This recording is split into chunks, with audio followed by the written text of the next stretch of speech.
بسم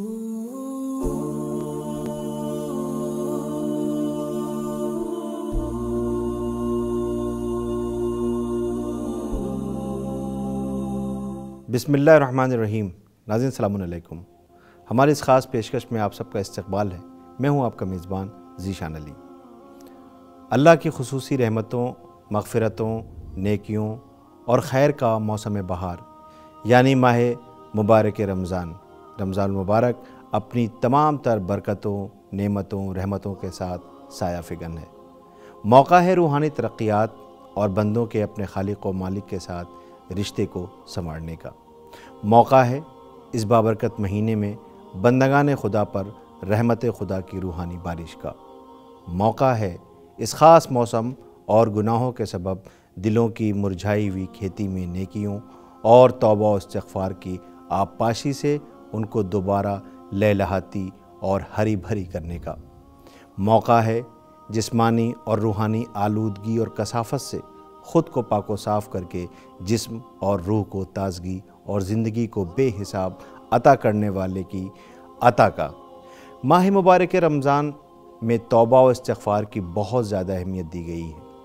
اسلام میں کچھ واجبات کو فوراً بجا لانا ہوتا ہے اور کچھ واجبات میں تھوڑی فرصت ہوتی ہے۔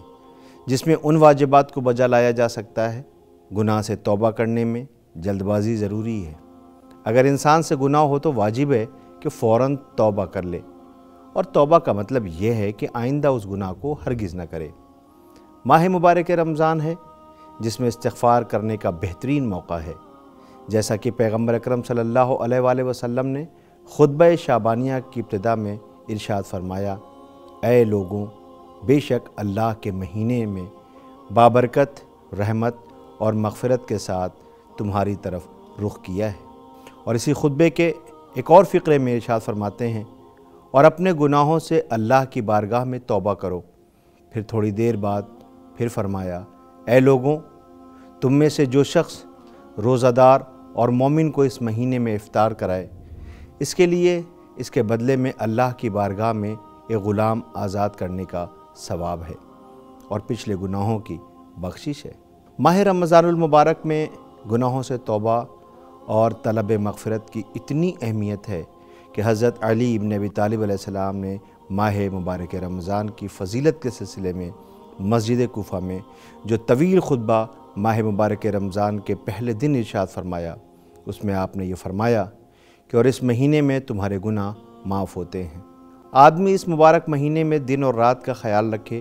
کہ رات صرف نیند میں ہی نہ گزر جائے، بلکہ راتوں میں عبادت الہی بھی ہو، جیسے نماز،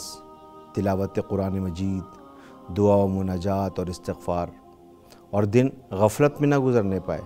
بلکہ کوشش کریں کہ روزے کے ساتھ ساتھ ان اعمال کو بجا لاتے رہیں جن کا حکم دیا گیا ہے۔ کہیں ایسا نہ ہو کہ اس مہینے میں غافل رہیں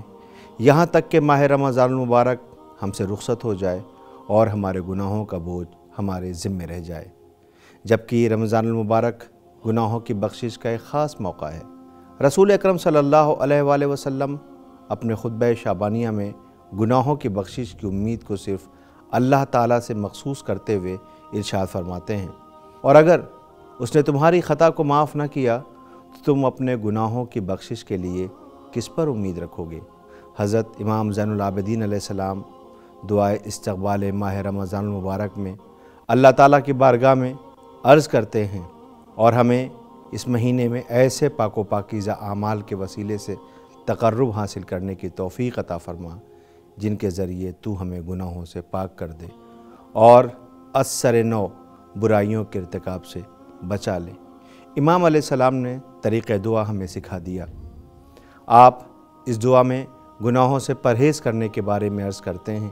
اے اللہ، محمد اور ان کی آل پر رحمت نازل فرما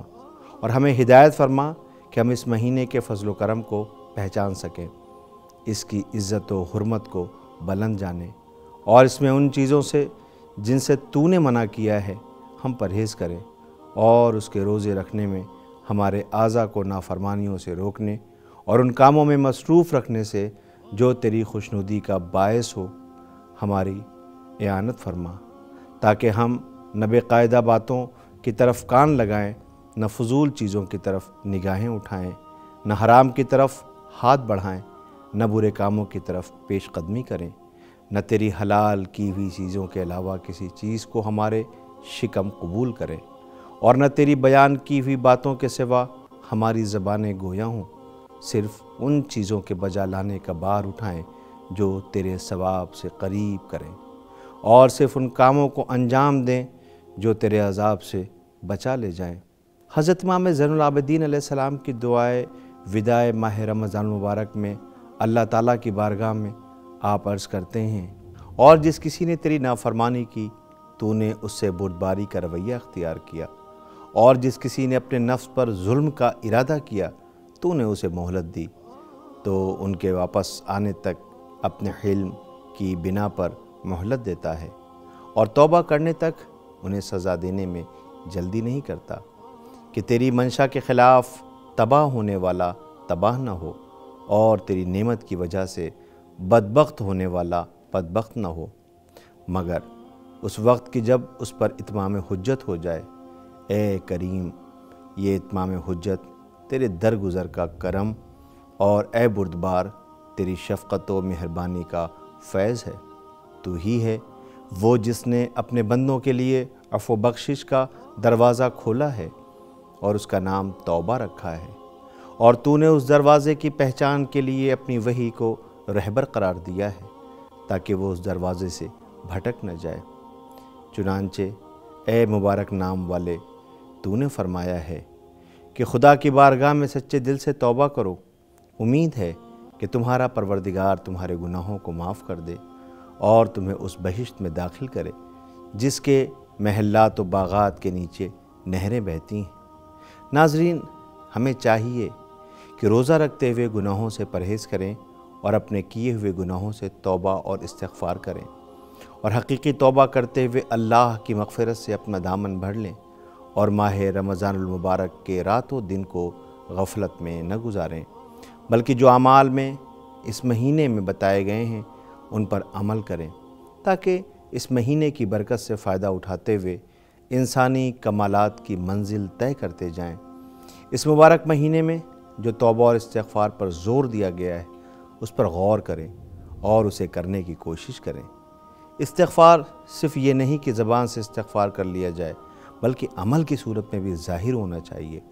اور گناہوں کے ارتکاب سے پرہیز کرنا چاہیے۔ اللہ رب العزت ہم سب کو اور ہمارے تمام تر مرحومین کے گناہ کبیرہ و صغیرہ کو معاف فرمائے،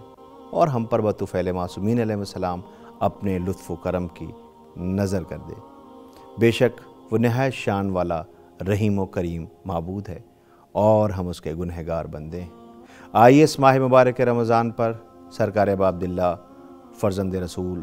حضرت امام حسین علیہ السلام کے اس فقرے کو عملی جامہ پہنائیں۔ اے میرے اللہ، جس نے تجھے پا لیا اس نے کیا کھویا، جس نے تجھے کھو دیا اس نے کیا پایا۔ ہمیں اجازت دیں اور اپنی دعاؤں میں ہم سب کو یاد رکھیں۔ ہماری پھر ملاقات ہوگی، تب تک کے لیے خدا حافظ۔